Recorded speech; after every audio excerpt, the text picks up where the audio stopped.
In parts 2 and 3 of this teaching series, It Isn't Easy, we've taken a closer look into tribe and territory as defining factors for ancient Israel. Now we're ready to dive into the third identity marker, which is temple. Starting about 950 years before Jesus, the temple in Jerusalem became the national worship site for Israel and was a critical part of Israel's distinctiveness. But the Israelites didn't start out with a temple. From the time of the Exodus, either 1400 or 1200 years before Jesus, depending on how you date it, for centuries they used a portable worship structure called the tabernacle. As we mentioned before, the book of Exodus has chapters upon chapters outlining the design for this worship space and the functioning of the Levites from the tribe of Levi, who were in charge of its upkeep.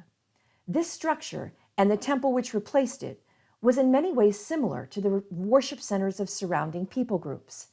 It allowed for people to gather, it allowed priests to perform animal sacrifice, and it had a sacred place reserved for the presence of the God who was worshipped there. When David became king around 1000 BCE, he captured Jerusalem and set up a national capital as well as a centralized worship site. His son Solomon built the first temple in the 10th century BCE, so somewhere between 970 and 930 years before Jesus. It was a spectacular, opulent structure, partly because Solomon was a pretty wealthy guy. It was set up just like the tabernacle, having two interior rooms.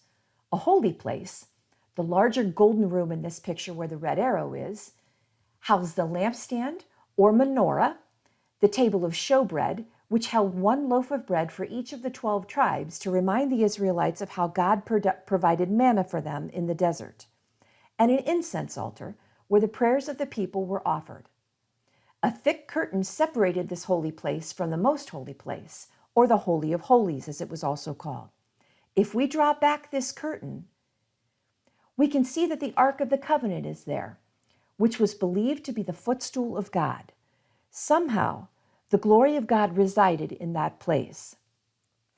1 Kings chapter 8, 10 and 11 tells us that upon completion of the temple, when the priests withdrew from the holy place, the cloud filled the temple of the Lord, and the priests could not perform their service because of the cloud, for the glory of the Lord filled his temple.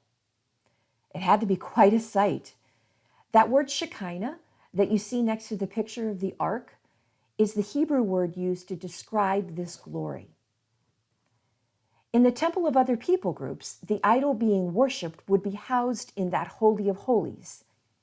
One of the big distinguishers of Israel is that God has specifically prohibited them from fashioning any kind of image to encapsulate him. There is no idol in this holy place, just an intangible presence that could not be contained. In the courtyard outside the actual temple structure were the basin for washing and the altar of sacrifice. Pretty much all ancient worship performed animal sacrifice, so Israel is in line with its neighbors in this practice. Solomon's temple functioned for about 400 years until the Babylonians destroyed it along with the rest of Jerusalem at the time of the exile around 586 BCE. It's hard to imagine the fear and confusion of the nation of Israel as they see their great temple burning. How now do we worship, they must have asked. How do we offer sacrifice for forgiveness of sins?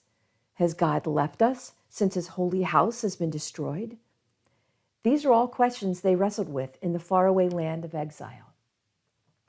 Some decades later, a handful of Jews returned to Jerusalem and rebuilt the temple. It was a good effort, but it's definitely not Solomon's temple. The prophet Haggai in chapter 2 records how God encourages their efforts. Who of you is left who saw this house in its former glory? How does it look to you now? Does it not seem to you like nothing? But now be strong, Zerubbabel, declares the Lord. Be strong, Joshua, son of Jozadak, the high priest. Be strong, all you people of the land, declares the Lord, and work.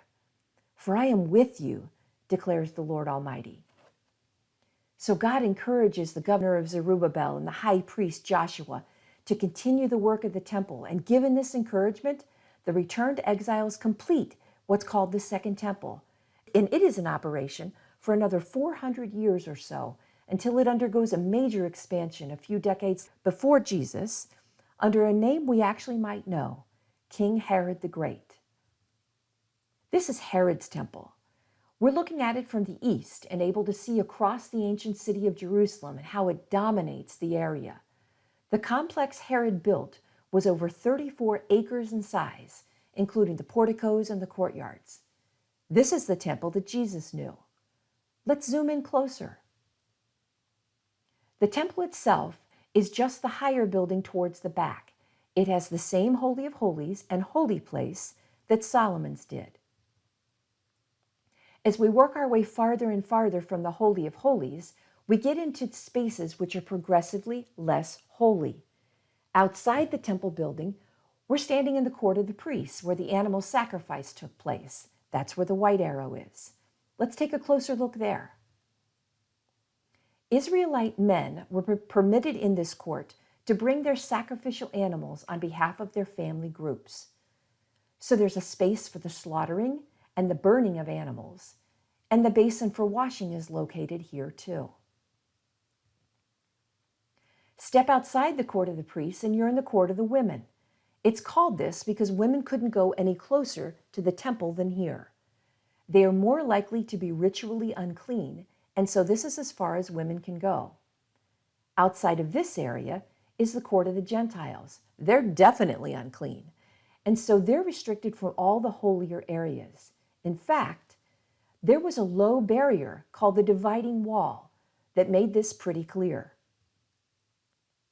An inscribed stone from this wall still exists today, and it's housed in Istanbul, Turkey. It reads, "No stranger is to enter within the balustrade round the temple and enclosure.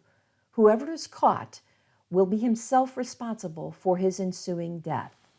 So the Jews would prosecute to the point of execution any non-Jews who went beyond this dividing wall into their holy spaces. Why were they so serious about this boundary? Well, because the temple, in its holiness, was a major marker of their identity, along with their tribe and their territory. Join us next time as we talk about the fourth key factor that made Israel distinctly Israel. So thanks for coming along on this short journey into the Bible text. I hope you've noticed something new in the landscape, or maybe even a fresh way to view territory that you've covered many times before. Whatever the case, it's good to have you along for the trip. You never know what we might discover as we crack open this fascinating text together.